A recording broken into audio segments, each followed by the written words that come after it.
भारत चीन के बीच चल रही तनातनी के इस दौर में आज हम आपके लिए एक ऐसा वीडियो लेकर आए हैं जिसमें 56 इंच के सीना वाले देश के प्रधानमंत्री नरेंद्र मोदी के उस सीक्रेट प्लान का जिक्र करेंगे जिसे लेकर चीन आज चारों खाने चित नजर आ रहा है। उसकी हवाइयां उड़ी हुई हैं। जी हाँ फ्रेंड्स, अगर आपने हमारे चैनल को सब्सक्राइब नहीं किया है तो इस वीडियो के नीचे रेड कलर में लिखे सब्सक्राइब बटन को दबाकर हमारे चैनल को जरूर सब्सक्राइब करें, क्योंकि हम आपके लिए लाते हैं खबर कुछ अलग। तो चलिए शुरू करते हैं अपने इस वीडियो को। फ्रेंड्स, हम आज आपके लिए एक ऐसी खबर लेकर आए हैं जिसके बारे में संभवतः हमारे देश में भी बहुत कम ही लोगों को जानकारी होगी। दरअसल यह भारत का एक सीक्रेट मिशन है जिससे चीन ही नहीं, पाकिस्तान जैसे दुश्मन देशों के पैरों तले जमीन सरक गई है। जी हाँ फ्रेंड्स, पीएम मोदी सिर्फ भारत के सीमावर्ती सैन्य ठिकानों को ही मजबूत नहीं कर रहे हैं, बल्कि भारत की समुद्री सीमा से दूर हिंद महासागर में भी उन्होंने 2 फौजी अड्डे स्थापित कर दिए हैं। मतलब यह कि भारतीय सेना ने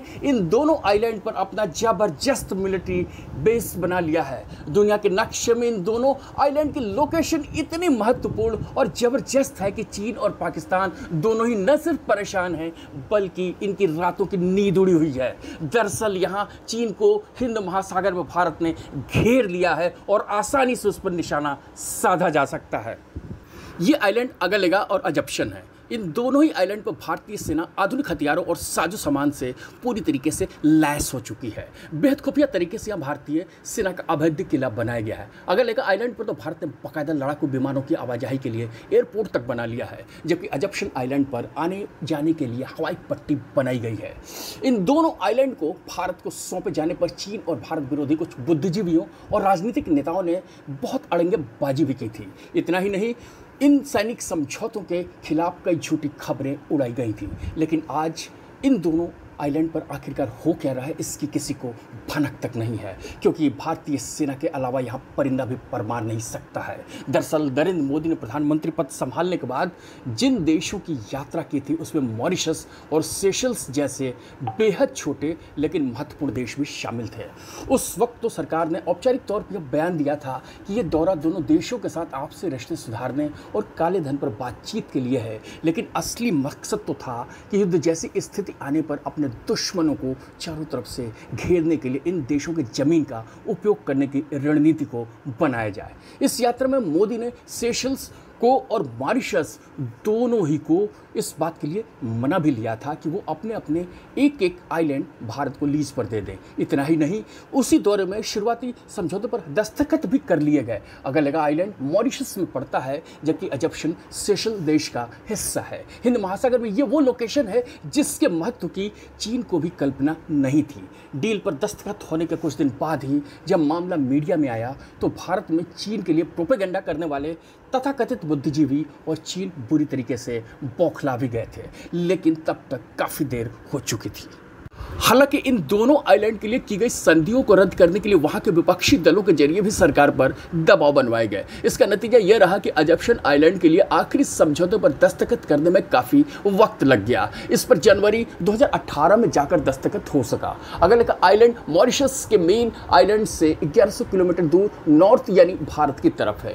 यह सिर्फ 70 स्क्वायर किलोमीटर दायरे में है। इसी तरह सेशल्स का अजप्शन आइलैंड वहाँ के 115 आइलैंड में से एक है। यह सिर्फ 11 स्क्वायर किलोमीटर की जमीन है जो कि मेडागास्कर के नॉर्थ में हिंद महासागर में है। और भारत अरब देशों से जो कच्चा तेल खरीदता है वह हिंद महासागर के रास्ते ही लेकर आता है। कच्चा तेल जिस रूट से आता है वो उन जगहों से काफ़ी करीब है जहां पर चीन ने पिछले कुछ दिनों में अपना जबरदस्त दबदबा बना लिया है। ऐसे में वो उन जगहों पर बैठे बैठे जब भी चाहे भारत के तेल की सप्लाई को काट सकता है। ऐसे में भारत को समुद्र में एक ऐसे लोकेशन की जरूरत थी जहां से वो न सिर्फ अपने जहाज़ों को सुरक्षा दे सके, बल्कि जरूरत पड़ने पर चीन की सप्लाई लाइन पर भी वार कर सके। ये रणनीति थी जिसकी कल्पना चीन भी नहीं कर सका था।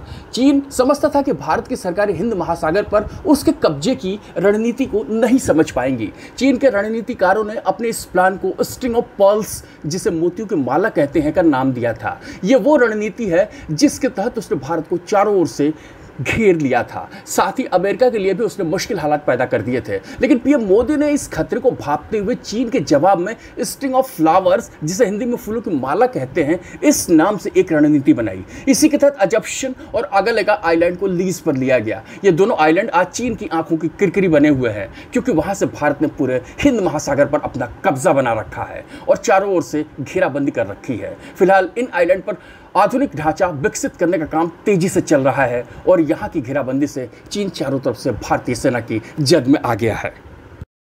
उधर पिछले दिनों अमेरिका ने भारत को 22 गार्जियन ड्रोन देने पर रजामंदी जताई है। इन ड्रोन से इस पूरे रीजन के समुद्र पर निगरानी की जाएगी। अमेरिका भी चाहता है कि हिंद महासागर के इस इलाके में चीन को बहुत ताकतवर न होने दिया जाए, लिहाजा वो भारत का सहयोग कर रहा है। वैसे मोदी सरकार ने अमेरिका से अच्छी नज़दीकी बना ली है, इसलिए लद्दाख में भारत से तनातनी के बीच साउथ चाइना सी में जबरदस्ती पर उतारू चीन को रोकने के लिए अमेरिका ने परमाणु शक्ति से लैस अपने 2 एयरक्राफ्ट कैरियर साउथ चाइना सी में भेज दिए हैं। जैसे जैसे चीन हिंद और प्रशांत महासागर के क्षेत्र में अपना बाहुबल बढ़ाने की जबरदस्ती कर रहा है, वैसे वैसे दुनिया भी इस वक्त समुद्र में ड्रैगन को घेरने और उसका करारा जवाब देने पर आमादा हो गई है। इसका श्रेय भी मोदी को ही जाता है। दरअसल अमेरिका से नज़दीकी का फायदा भारत को मिल रहा है।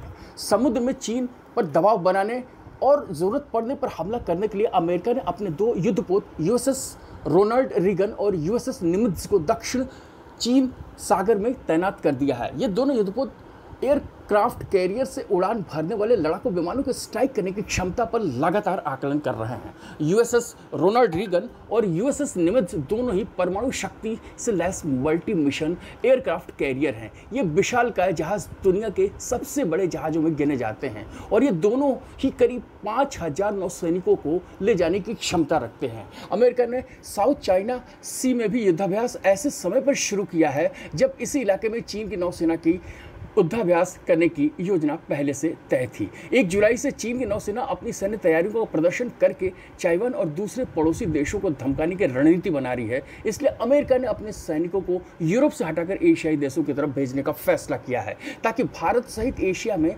मौजूद अपने तमाम मित्र देशों की मदद कर सके। यह कहना गलत नहीं होगा कि भारत ने जहां चीन की चौतरफा घेराबंदी कर दी है, वहीं अपने साथ साथ धीरे धीरे पूरी दुनिया को भी चीन के खिलाफ लामबंद कर दिया है, जिससे चीन इस वक्त चारों खाने चित्त नजर आ रहा है।